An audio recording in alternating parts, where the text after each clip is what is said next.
En nombre del Padre, del Hijo y del Espíritu Santo. Amén. Van a repetir después de mí: Amado Señor, Amado Señor, danos todo lo que nos une a ti, danos todo lo que nos une a ti, quítanos todo lo que nos separa de ti, quítanos todo lo que nos separa de ti, líbranos de nuestro egoísmo líbranos de nuestro egoísmo y entréganos enteramente a ti. y entréganos enteramente a ti. Que nunca se haga nuestra voluntad, Que nunca se haga nuestra voluntad, sino siempre hágase la tuya. sino siempre hágase la tuya. En nombre del Padre, del Hijo y del Espíritu Santo. Amén. Pues bien, como les mencionaba, mi nombre es Cristian, soy un misionero laico, radico en California y pues bueno, estoy terminando algunos proyectos acá en California que no me permite estar viajando como suelo hacerlo. Entonces pues ofrecí el poder dar esta videoconferencia para poder contribuir con ustedes. Me pidieron el aspecto de la Biblia y la tradición. Es un tema bastante largo, entonces yo voy a dar más bien algunos elementos que pudieran ayudarles en cuestiones muy prácticas, ¿va? En principios muy básicos. Primero, hay que entender que Dios nos habla, vamos a decir, de dos maneras, vamos a decirlo así. Hay una que es innata, es normal para todo ser humano, que es a través de nuestra conciencia. Y nuestra conciencia, recta conciencia, nuestro también uso de razón recto, correcto, generalmente se le llama la ley natural o el derecho natural, ¿va? Alguien, si usa rectamente su razón y hace caso de una recta conciencia, puede llegar a hacer mucho de lo que Dios nos pide, desde luego. Por eso hay ateos, gente que no cree en Dios y que es buena, o sea, que tiene virtudes, porque hay virtudes a las cuales se puede acceder solamente con el recto uso de nuestra razón y haciendo caso a una conciencia formada. Entonces, pero eso no es suficiente. Por eso nosotros los católicos no estamos llamados a ser buenos, estamos llamados a ser santos. Y para ser santos significa ser semejante a Jesús. Eso se puede con la pura uso de la razón. Eso se puede con las puras fuerzas humanas. No, es imposible, ¿verdad? Ahí necesita entrar la gracia, ahí necesita entrar una intervención, que es donde ya vamos a hablar un poquito más. Ahí es donde nos ayuda la revelación, ¿verdad?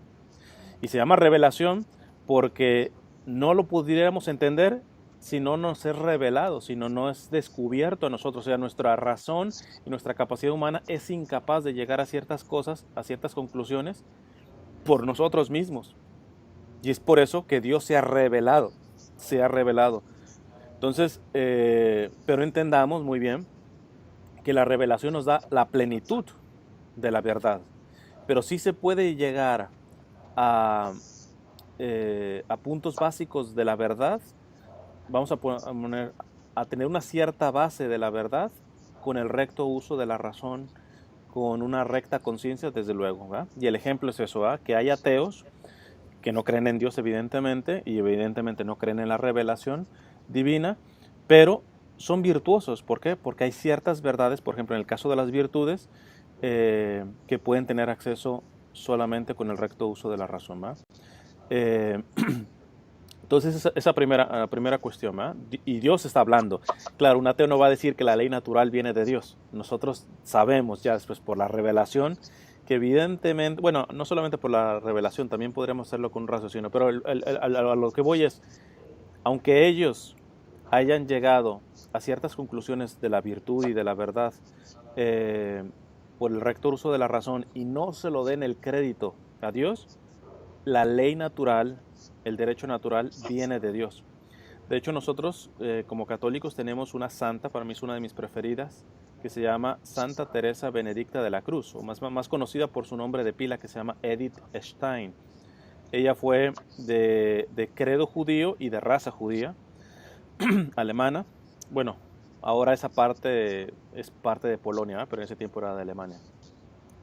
Y ella empezó a estudiar filosofía, llegó a un punto de ateísmo, pero un ateísmo verdaderamente correcto, sano. Porque hay un ateísmo que es más bien como caprichoso, es aquello que decía San Agustín, que solamente Dios no existe para aquellos que les conviene que no exista, ¿va? Entonces, si realmente mi forma de vida es contrapuesta a la de Dios, pues me conviene quitar a Dios del mapa, ¿va? No, acá estamos hablando de ateos serios, ateos que realmente estaban buscando la verdad, y ella fue eso, ¿verdad? De hecho, tenía su determinada determinación, decía ella, en buscar la verdad. Y hasta cierto punto llegó. De hecho, fíjense, Edith Stein, ella fue, cuando se desata la Segunda Guerra Mundial, ella, aun cuando tenía pues una cátedra de universidad, fue asistente de un excelente filósofo que se llama Edmund Husserl, eh, que para ser una mujer en ese tiempo pues era verdaderamente impresionante lo que estaba logrando ella, y sin embargo eso todo lo deja para alistarse a servicios médicos y en los lugares en donde más había abuso sexual, en donde estaban las enfermedades contagiosas. Y tú dices, posiblemente había enfermeras católicas, creyentes, que se la pensaron dos veces en ir a ese lugar. Y ella, siendo atea, fue. Entonces, ¿por qué? Porque su ateísmo no era un ateísmo caprichoso, era un ateísmo de verdaderamente la búsqueda de la verdad. Ella termina siéndose católica, monja carmelita descalza, y fue asesinada por Hitler por tener raza judía. O sea, la sacaron del convento y la mataron en la cámara de gas. Entonces, pero Edith tenía una frase muy interesante. Ella dice que aquel que busca la verdad, aunque no lo reconozca, está buscando a Dios. Y aquel que encuentra algunos ya atisbos de la verdad, no está más que siendo conducido por el Espíritu Santo, ¿eh? O sea, que hay ateos que por buscar el bien, la virtud, aunque ellos no lo reconozcan, están siendo conducidos por el Espíritu Santo, porque la ley natural, finalmente, nuestra razón de quién fue dada, de Dios. Entonces, tanto la revelación como la ley natural proceden de Dios, aunque la ley natural, muchos que la usan sin tener la revelación, no le dan el crédito a Dios, ¿verdad? Pero bueno, yo creo que Dios no se pone celoso. Mientras vayan bien, un día van a llegar, como Edith Stein, ¿verdad? Entonces, vamos a entrar entonces a la parte de la revelación. La revelación, nosotros los católicos tenemos lo que le llamamos el depósito de la fe, que se basa en dos cosas. O sea, son como tres elementos que nosotros como católicos no podemos quitar: la Sagrada Escritura, la tradición apostólica y el magisterio. Las dos primeras, la Sagrada Escritura y la tradición apostólica, son lo que le llamamos el depósito de la fe, el depósito de la fe. Y que es básicamente lo que me pidieron que hablara. Le digo, esto es muy largo, entonces voy a citar algo del catecismo y voy a dar algunas cuestiones muy, muy concretas para que se lleven a lo menos algo. Entonces, la revelación, ya parte de la... vamos haciendo nuevamente una síntesis. Dios nos habla a través de la ley natural y a través de la revelación, de manera plena con la revelación. La ley natural llega hasta un límite, ¿verdad? Necesita de la revelación, ¿verdad? Entonces, la revelación la podemos tener con la Sagrada Escritura y la tradición apostólica, y unida a estas dos, el magisterio, ¿eh? Pero básicamente el depósito de la fe es la tradición y la Sagrada Escritura. Voy a leerles algunos números del catecismo y los vamos explicando ya más adelante. El catecismo en el número 80 dice: la tradición y la Sagrada Escritura están íntimamente unidas y compenetradas. Un católico no puede separar la Sagrada Escritura de la tradición, ni puede separar la tradición de la Sagrada Escritura. Porque surgiendo ambas de la misma fuente, la tradición apostólica y la Sagrada Escritura tienen la misma fuente, se funden en cierto modo y tienen un mismo fin. Una y otra hacen presente y fecundo en la Iglesia el misterio de Cristo, que ha prometido estar con los suyos para siempre hasta el fin del mundo. En el número 81 dice: la Sagrada Escritura es la palabra de Dios, en cuanto escrita por inspiración del Espíritu Santo. La tradición recibe la palabra de Dios encomendada por Cristo y el Espíritu Santo a los apóstoles y la transmite íntegra a los sucesores.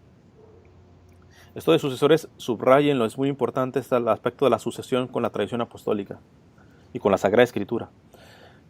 Para que ellos, iluminados por el Espíritu de la verdad, la conserven, la expongan y la difundan fielmente en su predicación.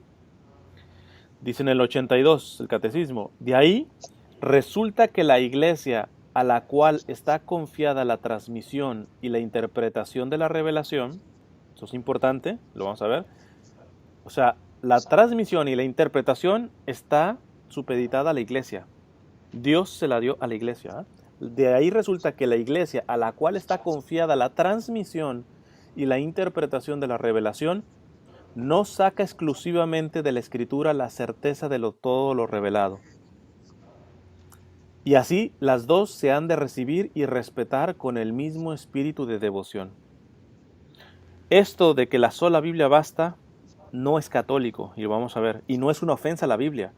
Lo que ofende verdaderamente a la Biblia es despreciar la tradición. A veces los protestantes les pueden decir esto, de que no, es que al de ustedes estar diciendo que la sola Biblia no basta, la están humillando. No, al contrario, el que la está humillando eres tú al despreciar la tradición. Porque la tradición y la Sagrada Escritura tienen una misma fuente. Se complementan, lo vamos a ver más adelante.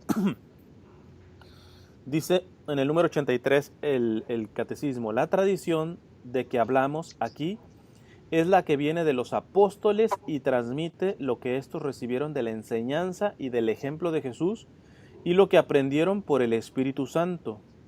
En efecto, la primera generación de cristianos no tenía aún un Nuevo Testamento escrito. Esto es muy importante. Y el Nuevo Testamento mismo atestigua el proceso de la tradición viva. Déjenme hacer también un reparo.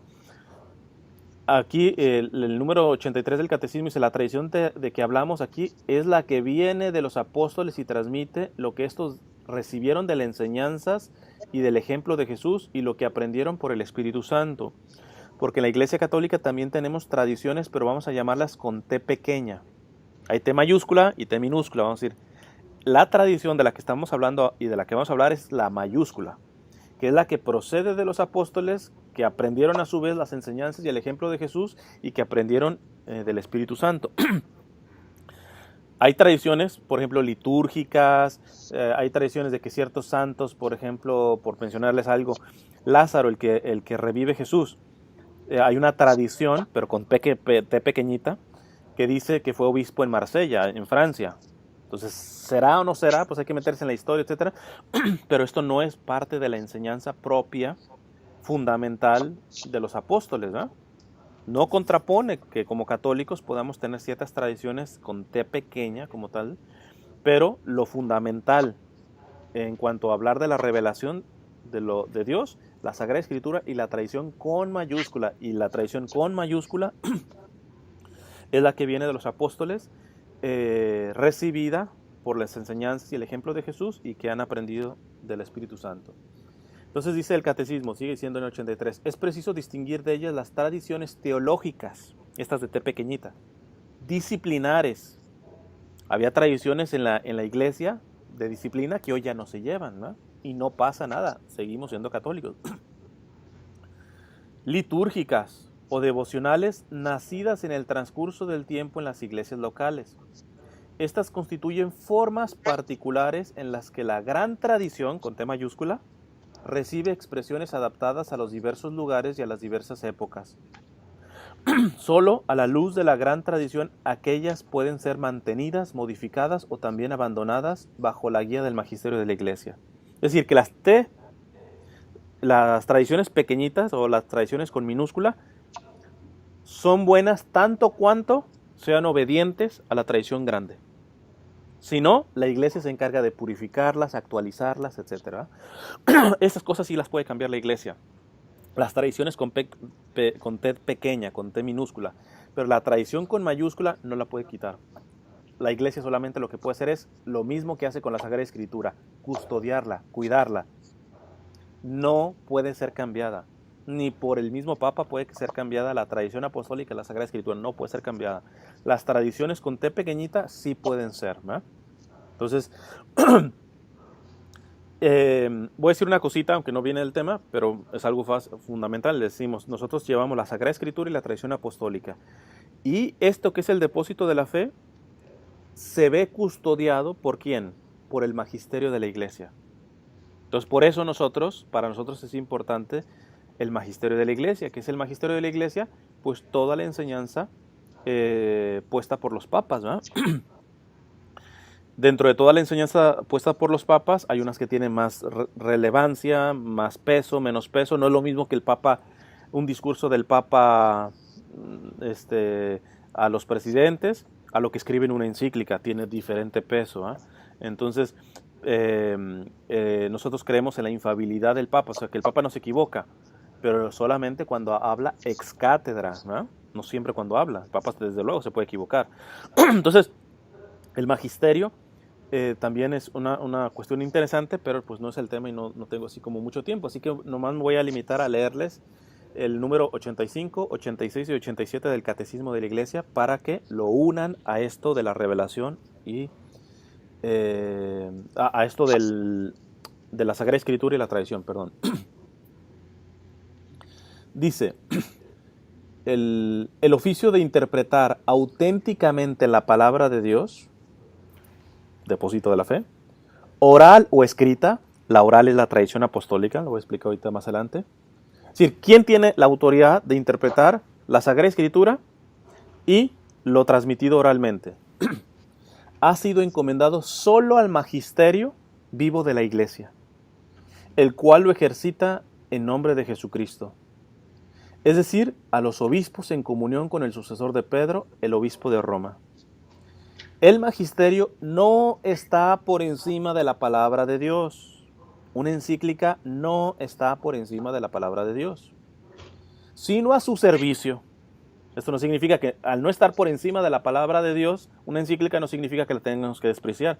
Porque no, la tenemos que valorar porque precisamente está al servicio de la palabra de Dios. Para enseñar puramente lo transmitido, pues por mandato divino y con la asistencia del Espíritu Santo, lo escucha devotamente, lo custodia celosamente, lo explica fielmente y de este único depósito de la fe saca todo lo que propone como revelado por Dios para ser creído. Hay más de un protestante ignorante que puede decir, ay, pero ustedes tienen un catecismo, nosotros tenemos la Biblia. ¿Y de qué crees que está hecho el catecismo? ¿De qué crees que está hecho el catecismo? Entonces, es pura ignorancia.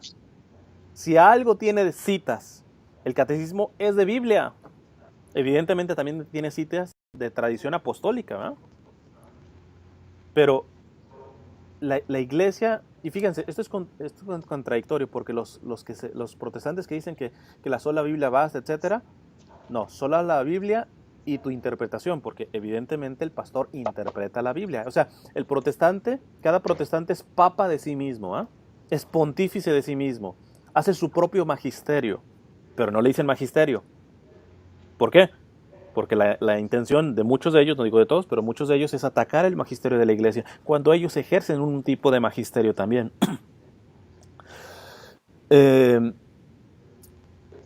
Dice el 87 del Catecismo, el 87, los fieles, recordando la palabra de Cristo a sus apóstoles, el que a vosotros escucha, a mí me escucha.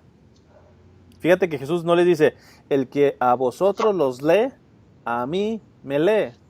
No, escucha, porque esto es importantísimo. Porque la Sagrada Escritura la tenemos en escrito, pero la tradición apostólica viene oralmente, y lo vamos a explicar qué fundamental es esto. Pero ya el mismo Señor, fíjate la autoridad cómo se la dio a los apóstoles. El que a vosotros los escucha, a mí me escucha. Eso lo pueden ver en el capítulo 10 de Lucas. Reciben con docilidad la enseñanza y directrices que sus pastores les dan de diferentes formas.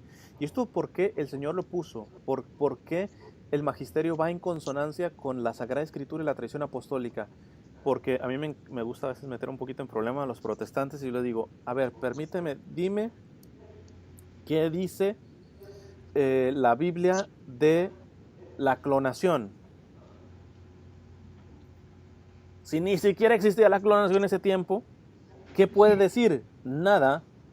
Dime qué dice la Biblia de las redes sociales. Pues nada. Bueno, seguramente si San Pablo tuviera redes sociales, por su celo apostólico, evangelizaría, ¿verdad? Por las redes sociales. Pero no hay nada. Y fíjate que son cosas necesarias para poder practicar el cristianismo. O los anticonceptivos, por ejemplo. Entonces, y nosotros por eso tenemos magisterio. ¿Qué dice la iglesia sobre los anticonceptivos, sobre la clonación, sobre la fertilización in vitro? ¿Por qué? Porque tiene la autoridad de interpretar. No se inventa algo, interpreta. Por eso los protestantes, puedes verlos, pues algunos están a favor de los anticonceptivos, otros no están a favor de los anticonceptivos, unos así sobre ciertos temas, homosexualidad, etcétera, otros ya no, etcétera. Porque básicamente cada pastor, cada protestante es papa de sí mismo. Hay católicos que, por ejemplo, puedan estar a favor de los anticonceptivos. Sí, pero ¿hay forma de decirle que eso no es católico? Sí, porque nosotros tenemos una doctrina firme, un magisterio firme, oficial. Me acuerdo que un amigo sacerdote me decía que una vez una señora fue y le preguntó sobre esto de los anticonceptivos y él le dio pues lo que dice el magisterio de la iglesia, que está basado en la Sagrada Escritura y en la tradición apostólica. Y pues se fue. Al poco rato regresó, bueno, a los pocos días regresó y le dice a mi amigo sacerdote, ¿ya sabe qué? Hablé con otro sacerdote y me dice que no hay problema. Y entonces le dice el padre, a ver, cuando usted me preguntó, él se llama Roberto, quería saber la opinión de Roberto o lo que dice la iglesia. ¿Usted viene a la iglesia de Roberto o a la iglesia católica?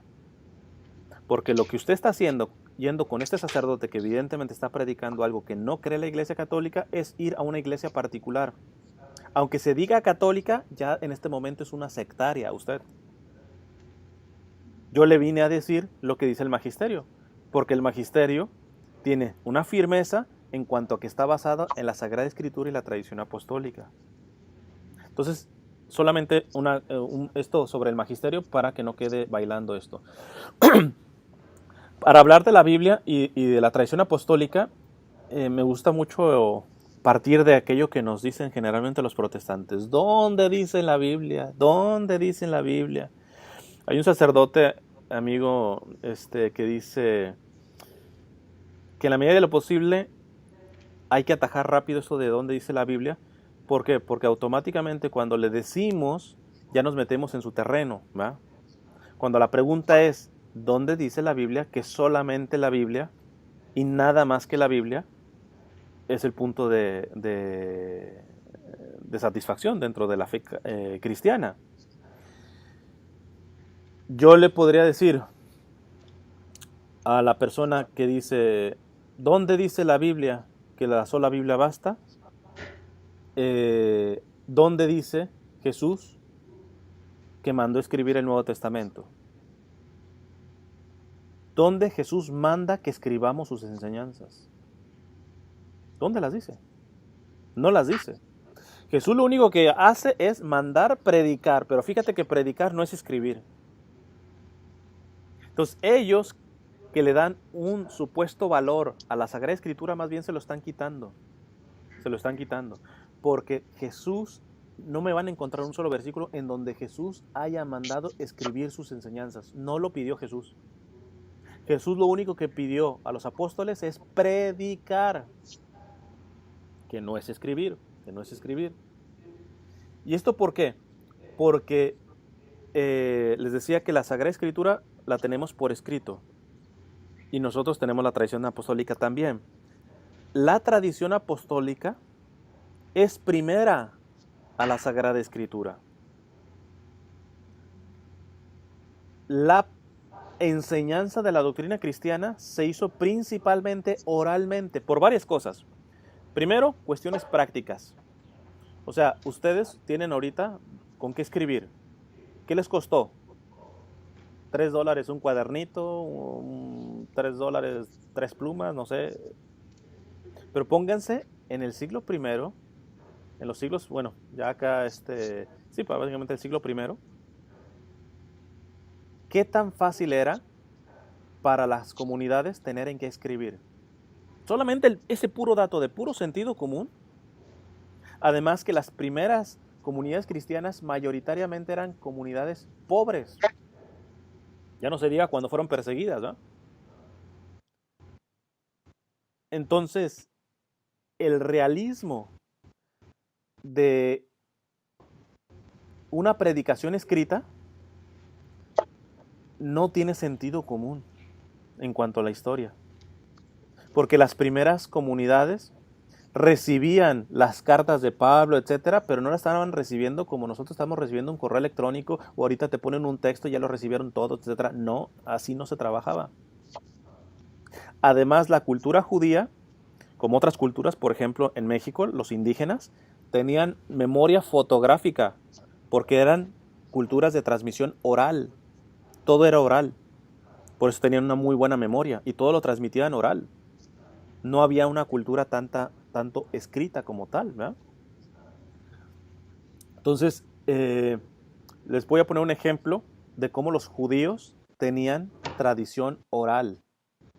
Evidentemente los judíos ya tenían el Pentateuco, tenían el Antiguo Testamento básicamente, pero eso no quitaba de que tuvieran como revelación tradición oral. En la carta de Judas se nos habla que el demonio se peleó con San Miguel Arcángel, con el Arcángel Miguel, el cuerpo de Moisés. ¿Moisés es del Antiguo o del Nuevo Testamento? Antiguo. ¿En qué libro está todo lo referente a Moisés? Éxodo. ¿Alguien me puede decir en qué parte del libro del Éxodo, que es palabra de Dios, dice que el demonio se peleó con Miguel Arcángel por el cuerpo de Moisés? No. Y cómo Judas, muchos siglos después, lo da, y tanto que se quedó en su carta, y por lo tanto es palabra de Dios, y está dando un dato que evidentemente de dónde le vino, de una tradición oral entre los propios judíos, que siempre creyeron que el demonio se peleó con San Miguel Arcángel por el cuerpo de Moisés. Y fíjate que si quitamos el Nuevo Testamento y le decimos a los judíos, le podríamos decir, no, son tradiciones meramente humanas eso, porque a ver, ¿dónde dice en el Antiguo Testamento que Satanás se quiso pelear el cuerpo de Moisés? Y nos tendrán que responder como nosotros les respondemos a los protestantes. ¿Y quién te ha dicho que solamente la letra es lo que vale ahí? No le estamos despreciando, estamos diciendo de que hay una revelación que se ha dado por una transmisión. De hecho, tradición significa eso, entrega. Traditio, en latín, significa una entrega. Ha sido entregado oralmente, ¿verdad? Oralmente.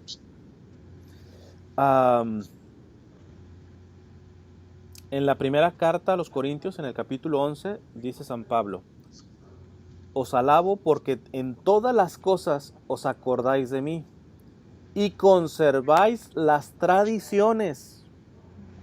Las Biblias protestantes le cambian la palabrita, pero basta que se vayan al griego y van a ver que significa tradición, paradosis, ¿verdad? En griego.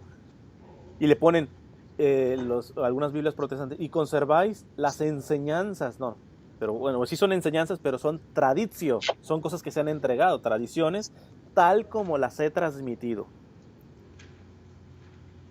En la segunda de Tesalonicenses, en el capítulo 2, San Pablo dice, así pues, hermanos, manteneos firmes y conservad las tradiciones que habéis recibido de nosotros, oralmente, en este sentido.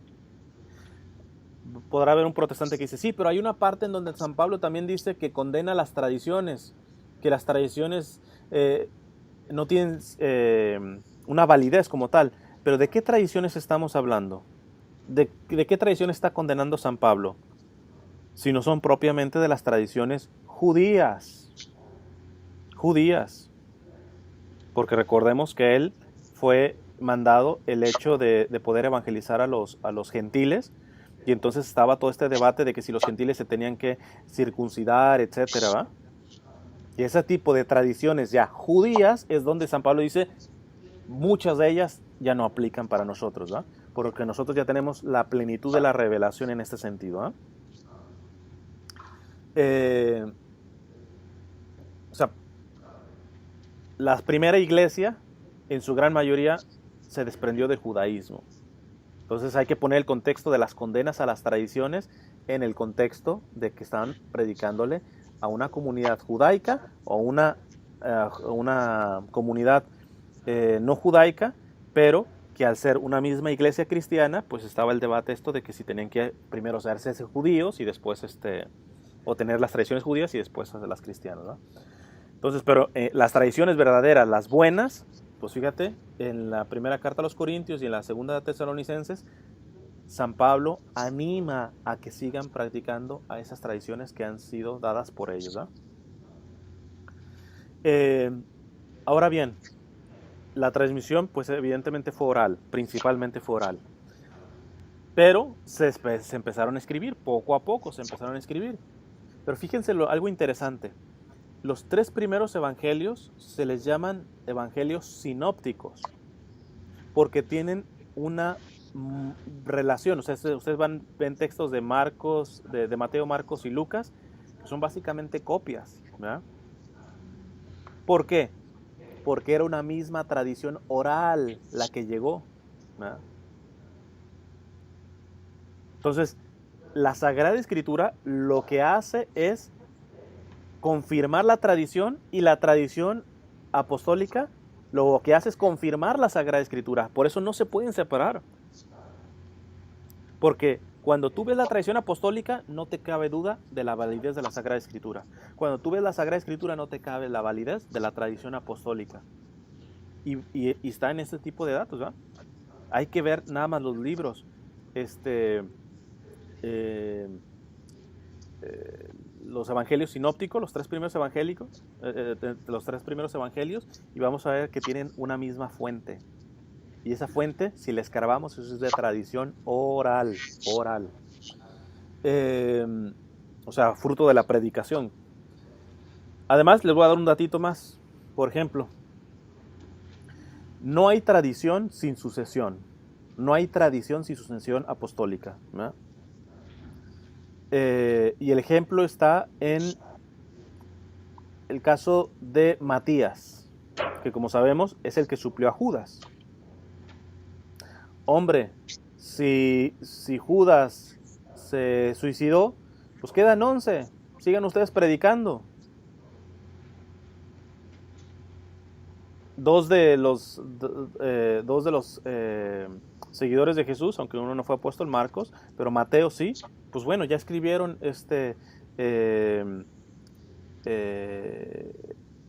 lo que nos ha enseñado Jesús. Más aún Lucas, por ejemplo, Lucas ni siquiera conoció personalmente a Jesús, ¿verdad? Y escribió un evangelio. ¿De dónde? De la tradición que seguramente le dieron los apóstoles y las primeras comunidades cristianas. Pero fíjense que los apóstoles ven necesario suplir el lugar de Judas. Hombre, díganme cuál es la razón para que suplir el lugar de Judas. Sí, como muchos protestantes llegan a decir, no importa la sucesión apostólica y que los obispos, los sucesores de los apóstoles y que si el primado de Pedro y que todo ese tipo, no importa. Aquí vemos otra cosa muy diferente, de que para los apóstoles sí es importante continuar con una tradición, con una entrega que Jesús les hizo en cuanto a la autoridad apostólica. Y hubo uno que se equivocó, pues entonces tiene que haber uno que supla ese lugar, y eligen a Matías, ¿no? Alguien me podría decir, sí, pero por ejemplo Pablo también es considerado también como entre uno de los apóstoles, y ese fue elegido directamente por Dios, no fue elegido por los apóstoles. Sí y no. Ciertamente fue elegido directamente por Dios, sabemos cómo se convirtió San Pablo y todo esto. Pero ¿qué vemos después que hace San Pablo? Sino presentarse con los apóstoles. Sube a Jerusalén a reunirse y es Pedro y los apóstoles quienes confirman el ministerio de Pablo. Pablo hubiera dicho, no, mira, a mí directito el Señor me eligió como autoridad, etcétera, pues yo solito. No, fue arriba y fue a reunirse con los apóstoles. Y se pasó unos días, dice que con Pedro, fue confirmado por los apóstoles. Y ahí se pusieron de acuerdo, pues nosotros a los judíos lo vamos evangelizando y ustedes, y tú vas a los gentiles. Entonces fíjate que esto, por parte de algunos protestantes, es una grosería, el querer minimizar el aspecto del apostolado. Sabemos por qué lo hacen. Porque ellos, ni rascándose por ningún lado, van a encontrar que ellos tienen sucesión apostólica. Por eso, ellos no les gusta que hablemos de la sucesión apostólica. Por eso, a ellos no les gusta que hablemos de la tradición apostólica. Porque ellos le rasquen por donde le rasquen, no van a encontrar un hilo conector con los apóstoles. No lo van a encontrar. Y nosotros sí. Es más, fíjense en lo interesante. Hay iglesias que no tienen comunión con el Papa y que nosotros las consideramos iglesias apostólicas, de sucesión apostólica, por ejemplo los ortodoxos. Qué interesante que las iglesias más antiguas, por ejemplo en Oriente, se parezcan más a la iglesia católica que a los protestantes. Eso sí, los protestantes no van a atacar a la iglesia católica, no les interesa atacar a los ortodoxos, a los coptos, etc. Pero es interesante que esta misma base, ¿por qué será que somos tan parecidos en este sentido? Porque venimos de los apóstoles. Y esto es fundamental, fundamental. Si no fuera fundamental, se murió Judas, pues listo, nosotros 11 seguimos. No, suplieron, le dieron un sucesor a Judas, ¿verdad? Porque es fundamental la tradición, para que haya tradición apostólica es fundamental la sucesión apostólica. Me queda muy poquito tiempo, voy a avanzar a ver lo más rápido posible aquí. Hay algunos protestantes que llegan a decir es que la iglesia verdadera, su genealogía, su ADN no está en la historia, sino en su doctrina. Sabemos por qué lo están diciendo, porque si vamos a la historia, les repito, ni rascándole porque le rasquen van a encontrar que su iglesia está fundada bajo los apóstoles, no lo van a encontrar. Entonces se quedan con la doctrina, Esto es arrogante, porque ¿quién es el dueño de la historia? Dios. Y por lo tanto Dios puede hablar por la historia y ha querido hablar en la historia. Nosotros no podemos hablar en la historia. Nosotros tenemos que aceptar cómo se da la historia. Pero Dios, que es el dueño de la historia, lo que ha permitido, lo que ha dicho, lo que ha forjado en la historia, tiene un peso. Y si Dios ha querido forjar a los 12 apóstoles, más aún le da en Jesús, le da la autoridad a Pedro, etc. Hay eventos históricos que de golpe y plomazo los protestantes llegan a decir, ¿sabes qué? No, lo importante es la doctrina. ¿Sabes qué? Para empezar, no existe la doctrina sin valorar el contexto histórico. No lo existe. Los protestantes, aunque no lo quieran reconocer, son lo que son gracias a la Iglesia Católica. Ellos comenzaron en el siglo XVI. Si no hubiera una iglesia, por muy profana que nos digan, por mucho todo eso, pero si no hubiera una fidelidad en la transmisión del Evangelio desde el siglo I hasta el siglo XV, ellos no existirían, punto. Martín Lutero no hubiera sido ni siquiera sacerdote católico, etc. ¿Qué es lo que hizo posible de que ellos después quitaran de aquí, quitaran de allá, que tuvieran ciertas teologías, etc.? Perdón. Es que puse aquí el cronómetro para el tiempo. ¿Qué es lo que hizo posible? Sino precisamente la tradición católica, la entrega católica que se ha hecho, fue lo que hicieron posible que hubiera protestantes. En México, por ejemplo, el siglo pasado hubo una persecución por parte del gobierno. Y la fidelidad de los católicos mantuvo la fe cristiana. Después, llegaron ciertas sectas protestantes a México, pero tuvieron raíces en donde meterse gracias a que había una fe católica existente, creyente en Cristo, etcétera, que cree en la palabra de Dios. Si no, tendrán que haber empezado de cero. Y no empezaron de cero. No empezaron de cero. Entonces fíjate que a veces para lo que conviene no sirve el aspecto de la historia, solamente la doctrina, pero es que la doctrina depende de eventos históricos concretos que tú te los quieres saltar, ¿no? O podríamos preguntarles, ¿será que por 15 siglos no había iglesia de Cristo hasta que ustedes nacieron con la sana doctrina que dicen tener? ¿Que no es Dios mismo el que prometió que estaría hasta el fin del mundo con la iglesia? Ah, no, es que no estuvo 15 siglos. Hasta que ustedes nacieron, entonces ahí Dios ha sido fiel, ¿verdad? Porque ustedes tienen la doctrina de los primeros cristianos, sí, cómo no, ¿verdad? Dios es fiel. Más aún, la iglesia es la esposa de Cristo, es la prometida de Cristo. Decir que la iglesia renunció, echó a perder el proyecto de Dios, es estar ofendiendo la fidelidad de Cristo, del esposo. Entonces hay algunos que llegan a decir, sí, bueno, es que sí, al principio sí estuvieron bien, la iglesia católica estuvo en los primeros siglos, estuvo bien, pero después se corrompió y se avientan mentiras que de Constantino y todas esas cosas, son cuestiones históricas, no da tiempo para tocarlo, pero entonces, ¿me quieres decir que el proyecto de Cristo empezó bien, pero después se le echó a perder a Cristo? Pero tu superpastor es el que viene ahora a arreglar las cosas. O sea, a Cristo se le pueden echar para perder las cosas, pero a tu pastor no. No tiene sentido.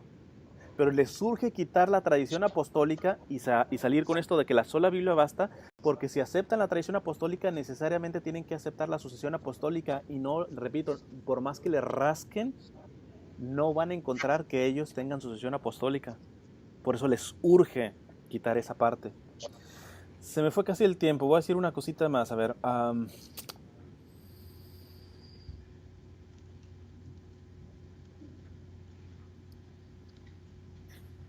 Miren, una cosa interesante también. Ellos aceptan la Biblia. ¿Cómo es posible que aceptes la Biblia que fue compilada por la Iglesia Católica y no aceptas la Iglesia que la compiló? O sea, aceptas el producto, pero no aceptas a quién hizo ese producto. Hay algunos que muy marrulleramente salen con argumentos de estos. Ah, pero es que la iglesia en el siglo IV, cuando ya instituyó el canon, pues bien por la iglesia católica que hasta ese siglo aceptó, pero la iglesia ya aceptaba desde el primer siglo como revelado las cartas. No era necesario que hasta siglos después la iglesia haya hecho un canon compilado, la regla propiamente como quedó la Biblia, porque la iglesia siempre dio como palabra de Dios eso. Y dan algunas citas, ¿verdad? Dicen que Pedro ya citaba las cartas de Pablo, de San Pablo. Fíjate, en la misma Biblia, Pedro ya cita cartas de San Pablo, por lo tanto ya las aceptaba como palabra de Dios. No necesitaban que ustedes como católicos las aceptaran 3 siglos después. A ver, vamos a ver qué tanto fundamento tiene esto. Es que la ignorancia a veces es brava. Vamos a poner las cartas de San Pablo. ¿Cuántas cartas a los Corintios San Pablo escribió? ¿Cuántas? 2. No, escribió 3. Ojo que no les pregunté cuántas cartas a los Corintios que escribió San Pablo están dentro del canon bíblico. Esa no fue mi pregunta. Mi pregunta fue, ¿cuántas cartas a los Corintios escribió San Pablo? Escribió 3. Una anda perdida. Yo le pregunto a los protestantes, si se llega a descubrir esa tercera carta, ¿será parte de la Biblia? Uy, sería un debate bien interesante. Y no cabe duda de que escribió 3, porque las mismas 2 cartas hablan de esa tercera. Además, hay exegetas, estudiosos de la Biblia, protestantes que reconocen que hay una tercera carta a los Corintios. Entonces fíjate que ahí ya ellos entrarían en un problema. Porque si en dado caso esas cartas eran tomadas como palabras de Dios, pues habría que meterlas al canon. Por lo tanto, su Biblia y la nuestra está incompleta.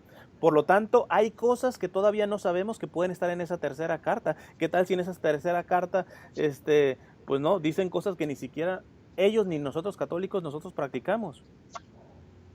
¿Será que Dios se ha equivocado? ¿Cómo es posible que no nos permitió encontrar esa tercera carta a los Corintios perdida? Fíjense que es bien peligroso meterse en este aspecto en el que se meten ellos, ¿va? Pero bueno, vamos a comprárselas. Ellos dicen, pero es que las primeras comunidades ya tenían, antes de que la iglesia definiera el canon del Nuevo Testamento, bueno, en general de toda la Biblia ya, eran tenidas como sagradas. ¿Pero quién?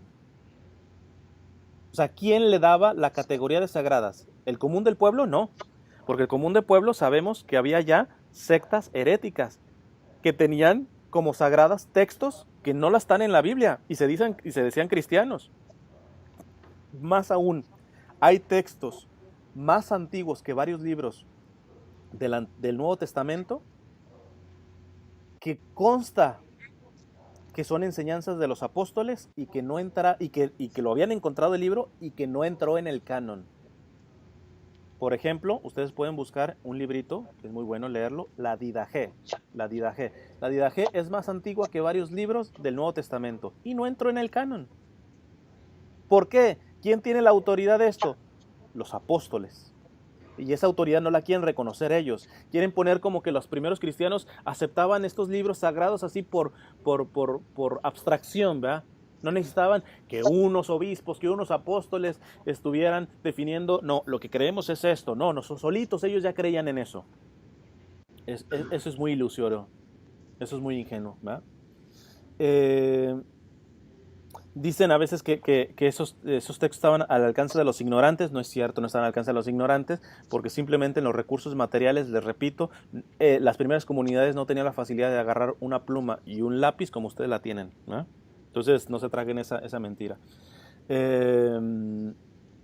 Y voy a decir ya para concluir una cita que suelen mencionar mucho, ¿eh? La primera carta a los Corintios 4:6, que dice San Pablo que no hay que propasarse de lo que está escrito. Vamos a responderla solamente con sentido común esta. Ya ves, dice la Biblia que no hay que propasarse de lo que está escrito. Si hubiera enseñanzas orales, etcétera, pues listo, la sabía. Pero no hay que obedecerlas porque no hay que propasarse de lo que está escrito. Yo le preguntaría a este compadre, esto lo está en la carta a los Corintios. ¿Hay cosas escritas que son palabra de Dios posteriores a la primera carta a los Corintios? Sí. ¿Qué, nos propasamos? ¿No le hicimos caso a San Pablo? Más aún, la carta a Timoteo está probado que no la escribió San Pablo. San Pablo ya estaba muerto desde hace rato. ¿Y por qué dice San Pablo? ¿Por qué le seguimos diciendo la primera y segunda carta a Timoteo de San Pablo? Porque es la tradición oral de San Pablo en los discípulos que dejó. El Apocalipsis, ¿quién lo escribió? San Juan. Así, con su puñito y letra, no, fueron los discípulos de San Juan. Y esto, un biblista, inclusive protestante, serio, sabe reconocer esto. ¿Por cuánto tiempo nosotros, yo me acuerdo de niño que todavía se alcanzaba a leer, carta de San Pablo a los Hebreos? Pero ya los estudios exegéticos han probado que es desconocido el escritor de los Hebreos. Por eso ustedes van a ver que ya la carta a los Hebreos no se dice que es de San Pablo. Entonces, fíjate que esta información es fundamental y que si nos metemos en la bobería esta protestante de que es la sola Biblia basta, le damos al traste precisamente a la Biblia. Le damos al traste precisamente a la Biblia. Hay un teólogo que no es de mis favoritos porque es muy liberal, pero precisamente lo voy a poner porque va a decir algo que es muy conservador. O sea, no es propiamente un teólogo liberal, es un teólogo que se llama Ranner. Ranner tiene una frase bien interesante, dice, Dios es autor de la Biblia porque Dios es autor de la iglesia. Dios es autor de la Biblia porque Dios es autor de la iglesia. Pues porque ¿quién escribió la Biblia si no es la iglesia? ¿Qué fue primero? ¿La Biblia o la iglesia? La iglesia. ¿Y esa iglesia cómo se transmitía su enseñanza? Oralmente. No solamente de forma escrita.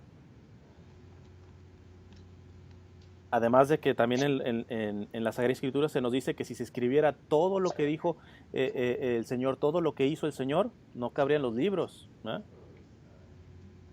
Entonces, voy a dejarlos con una pregunta que posiblemente los meta en crisis, pero es fundamental que entren en crisis porque es fundamental esta pregunta. Yo siempre la hago y nunca la respondo. Podría responderla, pero nunca la respondo por una razón. Porque es tan fundamental responder esta pregunta que si tú te las das, es como cuando tú le das algo regalado a una persona, generalmente a veces no lo aprecia, ¿verdad? Pero cuando te costó sudor, trabajo, tu dinero, etcétera, tú dices, se te queda, lo cuidas, no es cualquier cosa, ¿verdad? Y esta pregunta es fundamental. ¿Cómo sabemos que la Biblia es palabra de Dios? Yo se la he hecho a protestantes y tampoco me la han sabido responder. ¿Qué me responden? ¿Cómo sabemos que dice que la Biblia es palabra de Dios? Pues dice en la carta a Timoteo. No. Esa respuesta no es. Esa es una respuesta contradictoria. ¿Me estás diciendo que la palabra de Dios es palabra de Dios porque la palabra de Dios lo dice? Pues el día de mañana yo escribo la caperucita roja y voy a decir que el lobo dice, la caperucita roja es palabra de Dios. ¿Por qué lo dice? Pues lo dice el lobo. Entonces, la respuesta para saber que la palabra de Dios es palabra de Dios no la pueden encontrar dentro de la palabra de Dios. La respuesta que me la tienen que dar no tiene que estar escrita en la Biblia. Porque si no sería una respuesta cíclica, contradictoria. ¿Por qué les estoy dejando esto? Nomás les doy un atisbo. Porque van a ver lo importante de la sucesión apostólica y de la tradición apostólica al responder esta pregunta. ¿Cómo tú demuestras que la palabra de Dios es palabra de Dios? No me lo puedes probar con la palabra de Dios porque es un argumento contradictorio. Les digo, es como decir que la caperucita roja es palabra de Dios porque el lobo lo dice. La respuesta tiene que estar fuera de eso, ¿no? Evidentemente no se las voy a responder. Ustedes dime, ¿sí? Porque fíjense, si usted no responde en esa pregunta, se viene abajo toda su fe. Porque si la palabra de Dios no es palabra de Dios, ¿en qué quedamos? Se les va a venir abajo la fe, por eso les digo que les pueden meter en crisis. Pero por eso, tomen la responsabilidad de profundizar y demuestren por qué la palabra de Dios es palabra de Dios. Y la respuesta no puede ser un versículo de la Biblia. Entonces, la orientación que les doy es, van a poder encontrar y valorar mejor la tradición apostólica, la sucesión apostólica, el magisterio, etcétera, cuando profundicen en esta respuesta. No sé si queda ya tiempo para preguntas, pero pues quedo a su disposición. Cristian, muchísimas gracias por tu presentación. Tenemos un minuto como para 2 preguntas, ¿puede ser? Ya, dale. Un hermano tenía una pregunta, por favor. ¿Puedes escuchar? Le escucho un poquito con eco, pero que intente y si no escucho, pues me la repiten más cercano.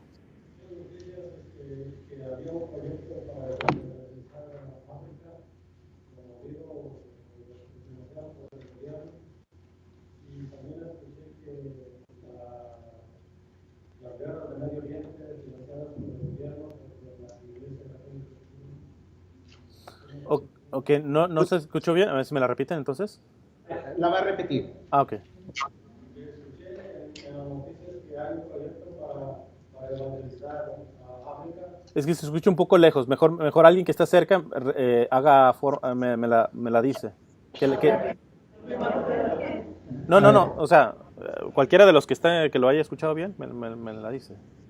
de aquí, hable desde aquí, ¿no? Fuerte.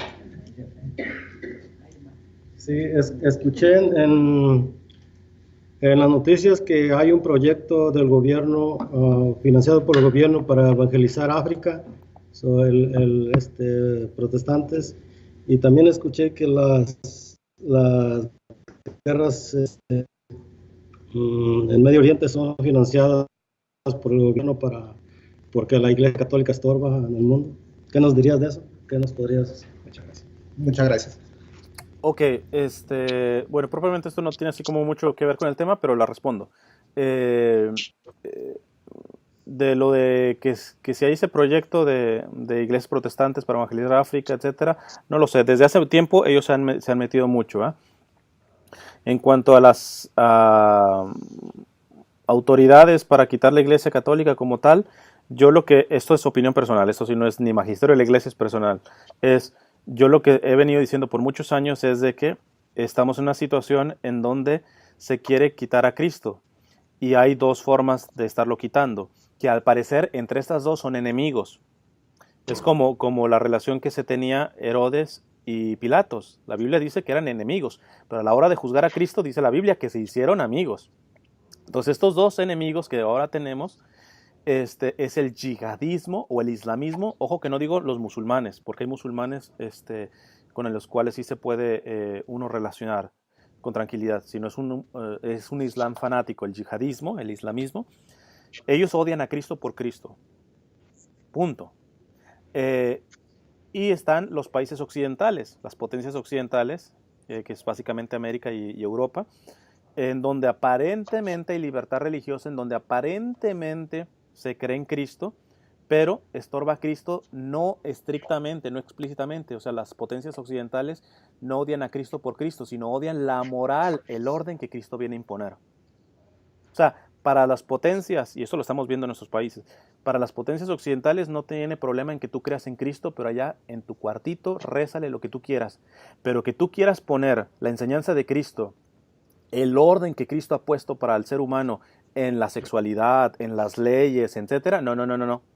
Entonces, son dos formas de estar en contra de Cristo. Yo lo que digo es que va a llegar un punto en donde estos dos, que aparentemente ahorita son enemigos, el yihadismo y las potencias occidentales, se van a dar cuenta que son amigos. Y como Herodes y Pilatos se van a tener que unir, y entonces ahí es donde va a tronar la cosa.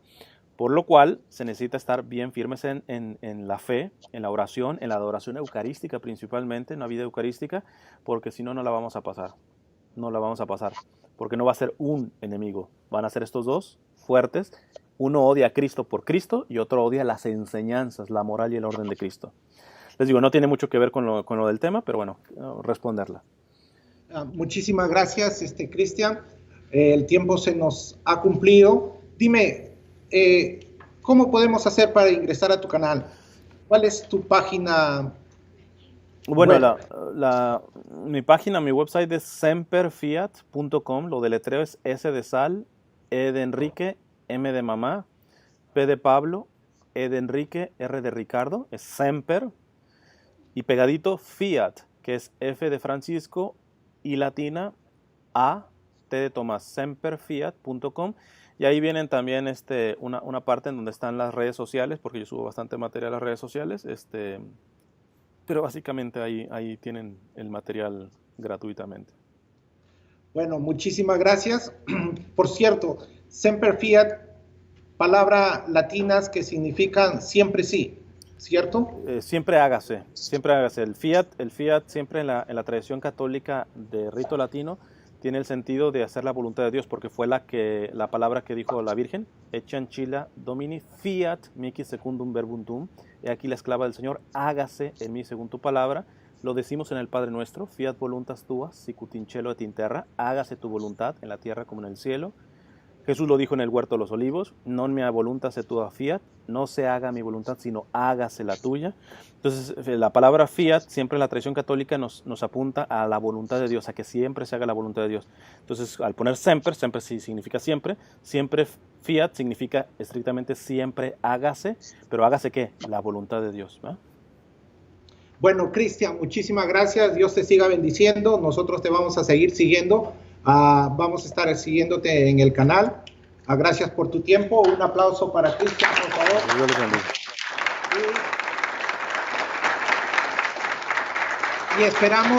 Y esperamos tenerte por aquí en algún momento.